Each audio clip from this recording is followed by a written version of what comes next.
자, 이번 시간에는 엑서사이즈 4번 내용을 한번 보도록 하겠습니다. 자, 제가 직접 캠 데이터 작업을 하진 않을 거고요. 매뉴얼에 나와 있는 대로 직접 한번 먼저 해보시기를 권장합니다. 자, 이미 만들어진 게 있습니다. 이게 이 내용에 대해서 만들어진 게 있는데, 솔리드 캠으로 열기를 하시면 솔리드 캠으로 열기를 하셔야 돼요. 그냥 열기로 하면 열리지 않습니다. 솔리드웍스에서는 불러올 수 없고요. 솔리드 캠에서 열기를 통해서 엑서사이즈 폴더에 보시면 빌트 파츠라고 되어 있는 이미 만들어진 예제를 이미 만들어 놓은 파일이 있습니다. 엑서사이즈 4번을 불러와서 한번 내용을 한번 살펴보도록 할게요. 자, 기계 CNC 컨트롤러가 CNC 컨트롤러 이거는 별로 신경을 안 쓰셔도 돼요. 이 빌트인 파츠라고 되어 있는 완성된 캠 데이터는 기계 CNC 컨트롤러에 대해서 신경을 안 쓰셔도 됩니다. 대신 이제 CNC 컨트롤러가 없다고 이제 문제가 이제 발생을 할 수가 있기 때문에 자, 캠 파트 데이터에서 자, 사용하시는 CNC 컨트롤러 포스트를 선택을 해주시면 되겠죠. 선택을 해주시고요. 자, 하나하나 보도록 할게요. 소재 같은 경우는 어떻게 설정을 했는지. 자, 나머지는 전부 다 2mm를 확장을 했습니다. 확장을 했고, 그리고 Z-만 3mm 더 추가 확장을 했죠.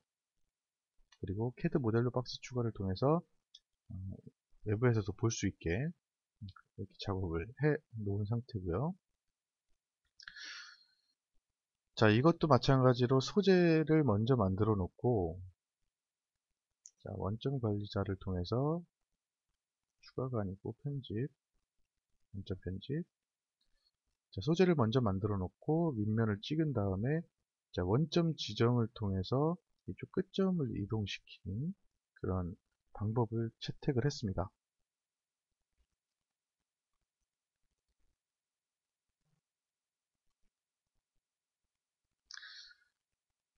자, 그리고 원점이 G54 좌표계, G55 좌표계 두 개의 원점이 있는 것을 확인하실 수가 있고요.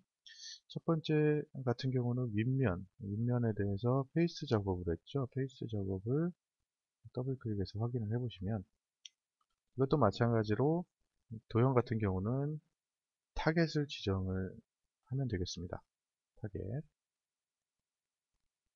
자, 공구는 40파이 커터를 사용을 했고요. 자, 가공 높이는 자, 상면 높이가 0이죠. 상면 높이 원점이 위치한 높이가 0이기 때문에 상면 높이 0이고요. 페이스 깊이는 2mm.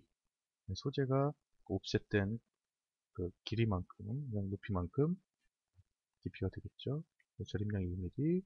가공 방법 바닥 옵셋 정삭 0.2mm. 정삭하실 때는 좀 속도가 달라져야 되기 때문에 공구에서 데이터 탭 그리고 정삭 피드 여기를 체크해서 정삭 피드를 그리고 정삭 회전수를 변경을 해주시면 되겠습니다. 자, 해칭을 썼습니다. 40파이이기 때문에 40파이보다는 훨씬 크죠. 그래서 해칭을 사용을 했고요. 공구 직경 퍼센트 오버랩 같은 경우는 30% 균일한 시트 오버 체크되어 있는 상태에서 해칭해서 10%만큼 4mm만큼 더 확장을 한다 라고 되어 있고, 자, 코너를 필렛을 줬네요. 필렛을 줬기 때문에 부드럽게 라운드를 그리면서 다음 경로로 이어지는 것을 보실 수가 있습니다. 자, 링크 부분도 길이를 시작과 끝에 길이를 2mm씩 더 추가로 늘려준 것을 보실 수가 있습니다.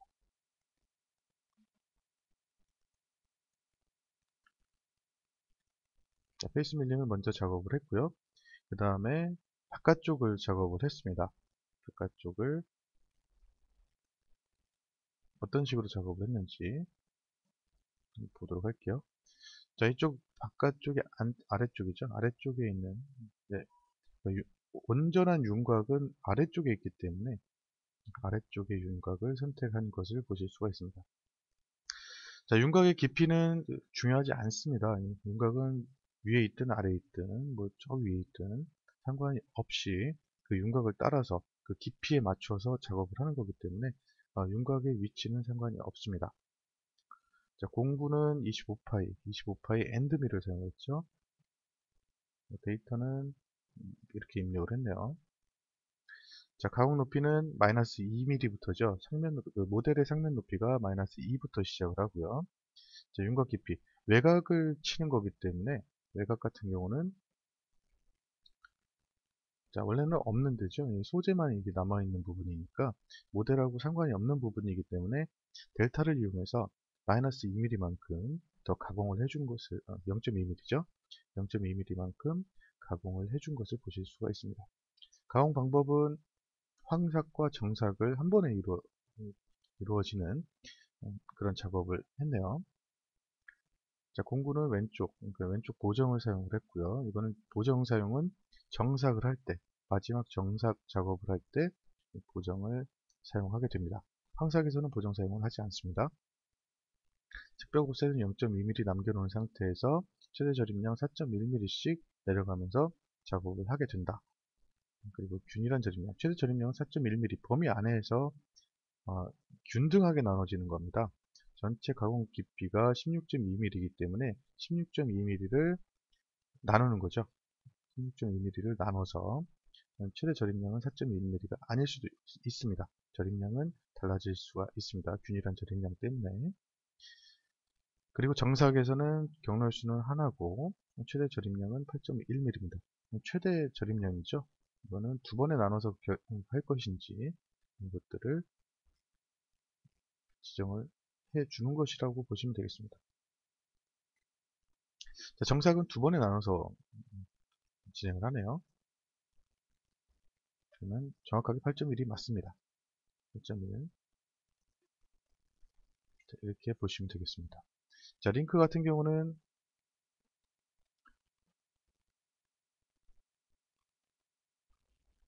이쪽에 이제 링크 시작과 끝 스텝 다운 형태로 들어가는 것을 보실 수가 있죠. 그래서 호 반경은 5mm. 자, 중심에서부터 시작을 하게 되면 이 호에 중심에서부터 이렇게 들어가서 들어가고 한 바퀴 돌고 나오고 다시 중심으로 돌아옵니다. 이런 식으로 작업이 된다는 거 보시면 되고요. 자, 외곽을 이런 식으로 돌렸는데요. 그 다음에 이 안쪽에 있는 열린 포켓, 단위져 있는 이 부분에 대해서 작업을 했습니다. 이거는 그냥 바로 윤곽 작업으로 작업을 했죠. 자, 체인을 하나로, 열린 체인으로 하나로 잡아가지고 공구는 그대로 25파이를 사용을 하고요. 가공 높이 마이너스 2mm, 6mm 찍어줬죠. 그리고 가공 방법 보정 사용하고요. 황삭과 정삭이 한 번에 이루어지는 그런 형태로 작업을 했습니다. 0.2mm씩 남겨두고 마지막에 정삭을 작업을 하는 그런 방법이고요. 자, 클리어 옵셋을 이용해서 경로를 이런 식으로 옵셋을 만들어 주었습니다.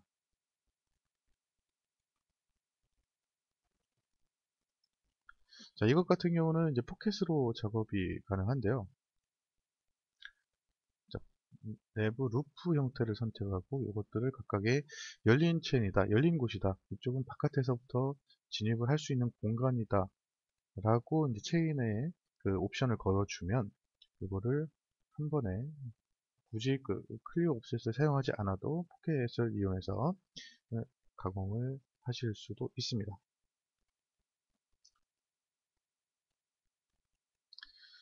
자, 그 다음으로 작업을 한 게 바로 이 부분이죠. 자, 이 부분에 대해서는 양쪽의 체인을 다 선택을 해주고 난 다음에 작업을 한 거고요. 두 개의 체인을 걸어준 겁니다. 그래서 이쪽 열린 포켓 작업을 한 거고, 자, 안쪽에 있는 내부 포켓 작업을 이렇게 진행을 한 걸 보실 수가 있습니다. 그런데 이런 부분이 좀 아쉽죠. 여기 좀 알을 그리면서 지나가는 게 조금 더 부드럽게 진행을 할 겁니다.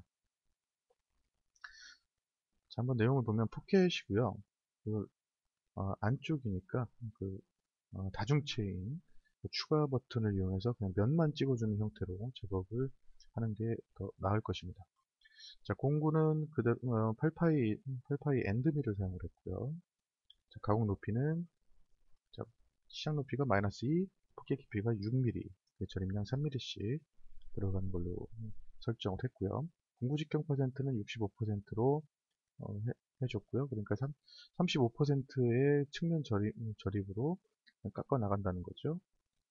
측벽 옵셋, 바닥 옵셋, 황색과 정삭을 한 번에 다 하는 형태로 작업이 됐습니다. 정삭은 전체 깊이로 했고요. 황색만 그 스텝다운, 절임량 3mm에 의해서 스텝다운 형태로 작업을 하고, 정삭할 때는 한 번에 다 작업을 하는 걸로 작업을 했네요. 자, 링크는 헬리컬 데이터에서 똑같이 3mm, 앞서 보셨던 영상에서처럼 3mm로 작업을 한 것으로 나와 있습니다.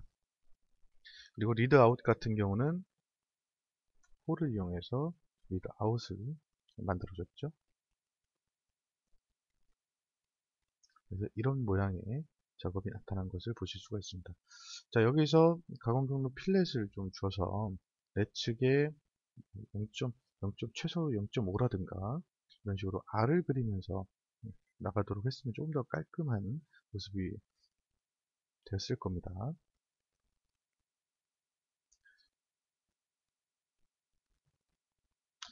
자, 그 다음에 이 안쪽이죠. 내부 그 원형, 원통 그 가공인데, 여기서는 먼저 센터 드릴 형태의 그 스팟 드릴로 센터 드릴을 먼저 작업을 했습니다. 이거는 더블 클릭을 해서 열게 되면, 자, 도형이야, 도형은 보기를 통해서 그냥 바로 면을 찍어주거나 아니면 모서리, 원통을 찍어주게 되면, 원통 면이죠. 원통면. 이거를 찍어주게 되면, 이게 바로 잡혀요. 이 안쪽에 있는 식교를 한번 해보도록 하겠습니다. 어차피 이 안쪽이나 바깥쪽이나 똑같은 중심을 갖고 있기 때문에 모서리를 찍어주게 되면 잡히는 걸 보실 수가 있습니다. 중심점이 바로 잡히죠. 얘를 삭제하고요. 자, 또는 이런 원통을 바로 찍어주셔도 됩니다. 또는 이게 단위져 있기 때문에 그냥 윗면, 안쪽에 있는 면을 그냥 바로 찍어줘도 중심점을 바로 찾죠. 이거는 깊이하고는 상관이 없습니다. 깊이는 얼마든지 넣어줄 수가 있기 때문에 상관이 없습니다. 자, 스팟 드릴 이용해서 직경 4mm, 6mm죠. 6파이짜리 스팟 드릴로 가공 높이는 직경 값을 이용해서 5파이만큼만 들어가라. 이렇게 주어졌습니다. 자, 이렇게 직경 값을 사용할 때는 항상 드릴 깊이 값을 0으로 놔 주셔야 됩니다. 자, 가공 방법 G80을 그대로 사용을 했고요. 간단합니다. 앞서 그 엑서사이즈 3번에 있는 내용 제대로만 숙지를 하셨다면 이런 내용들은 쉽게 작업이 가능한 내용들이죠.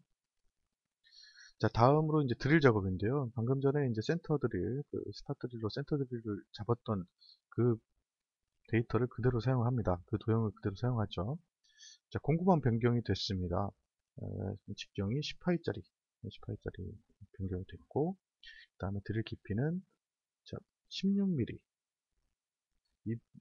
이 모델의 높이가 16mm죠. 16mm에서 -1mm만큼 더 내려간 전체 직경으로 작업을 한 상태고요. 가공 방법은 당연히 G83을 사용을 했습니다. 데이터는 절임량은 2mm씩 들어가는 걸로 작업을 해 놓은 상태죠.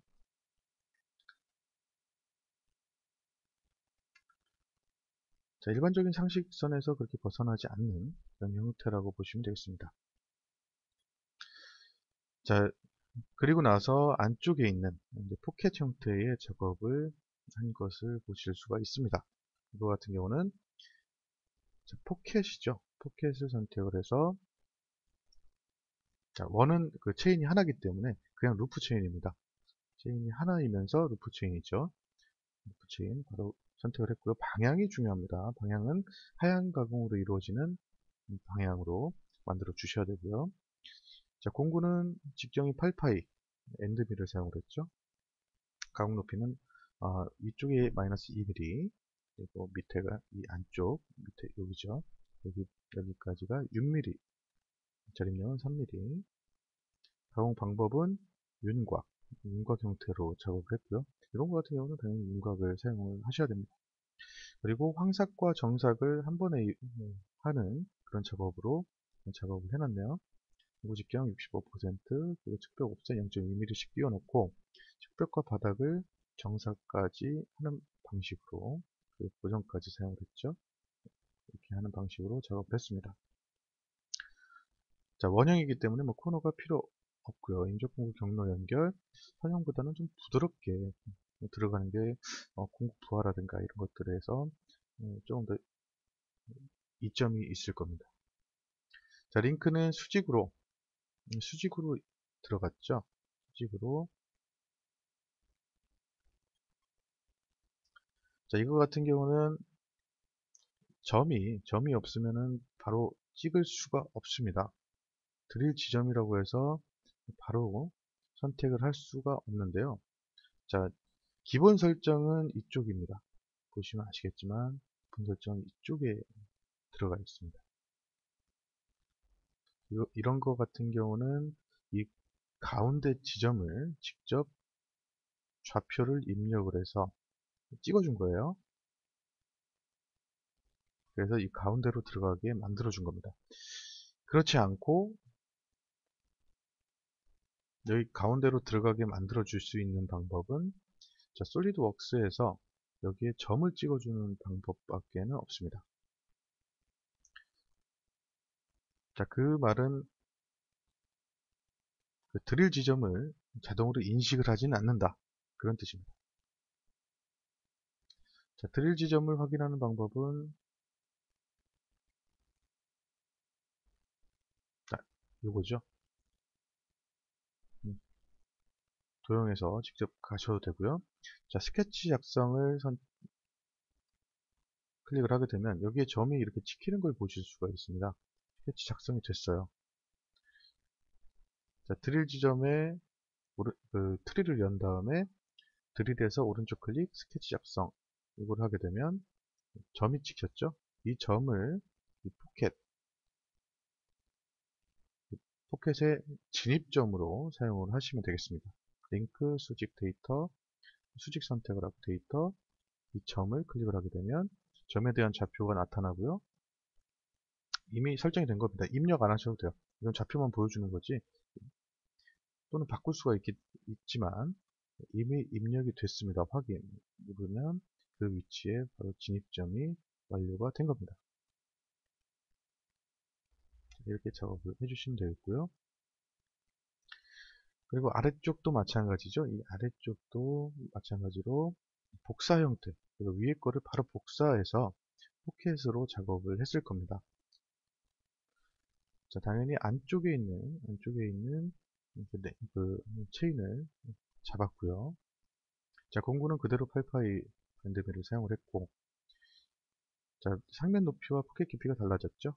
8mm부터 10mm까지, 절임량 2mm. 그리고 가공 방법에서는, 자, 측벽, 아래쪽은 의미가 없기 때문에 측벽만 해놓은 것을 보실 수가 있습니다. 자, 링크도 마찬가지로 똑같은 방식으로 수직으로 선택을 해주시고, 데이터에서 가운데 지점. 자, 이 지점의 높이는 상관이 없어요. 높이는 상관이 없습니다. 이 지점을 선택을 해 줬습니다.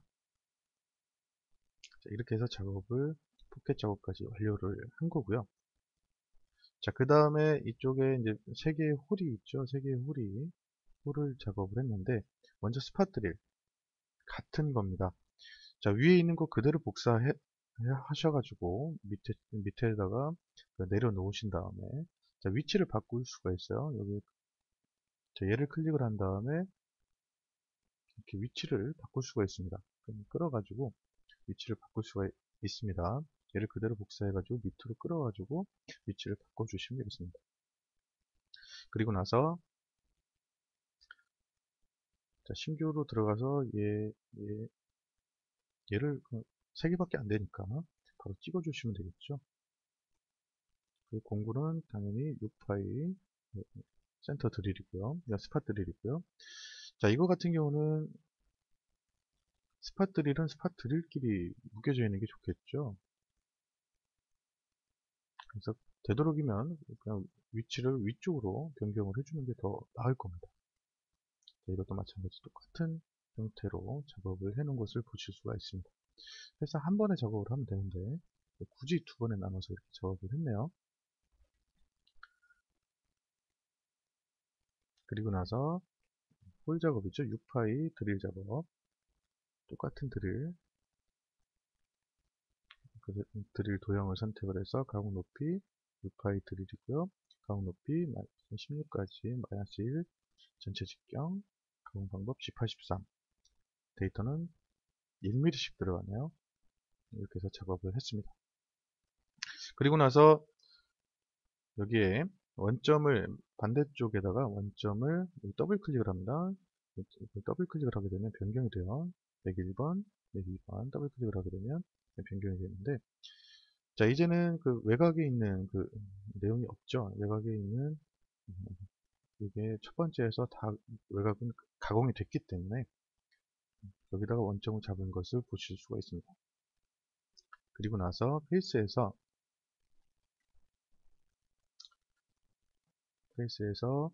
공구 그대로 1번 공구 40파이짜리 썼고요. 상면 높이 3mm. 이거 같은 경우는 위점을 클릭을 해주면 됩니다. 선택을 해주면 돼요. 페이스 깊이는 아래입니다. 3mm, 저림량 3mm 한 번에 가공을 하네요. 바닥옵스 0.2mm 정삭까지 한다. 정삭을 하실 때는 공구 데이터, 정삭 체크, 정삭 피드, 정삭 회전수 이걸 선택을 해서 정삭할 때는 이 회전수와 이 피드로 쓰겠다. 이거를 선택을 해주시는 게 좋습니다. 자, 이렇게 해서 엑서사이즈 4번에 대한 내용을 알아봤습니다. 엑서사이즈 3번과 그렇게 다르지 않은 내용이기 때문에 이거는 직접 한번 이 내용을 참고로 해서 직접 한번 만들어 보시고요. 또는 3D캠 열기를 통해서 엑서사이즈 4번 요거를 불러서 한번 확인이라도 한번 해보시는 게 더 나을 겁니다. 어떤 식으로 작업했는지 눈으로 보는 것만으로도 충분히 도움이 되실 거기 때문에 한번 보시는 게 더 좋고요. 자, 엑서사이즈 5번도 같은 내용이기 때문에 5번 같은 경우는 열어서 확인해 보시는 것을 권장해 드리면서 이거에 대한 추가적인 동영상 자료는 만들지 않겠습니다. 그 예제에 대한 추가적인 동영상은 만들지 않고요. 자, 예제 외에 다른 기능으로 만들어진 예제에 대해서 동영상을 제작을 해서 올려놓도록 하겠습니다. 자, 이상으로 엑서사이즈 4번에 대한 내용을 마치도록 하겠습니다. 감사합니다.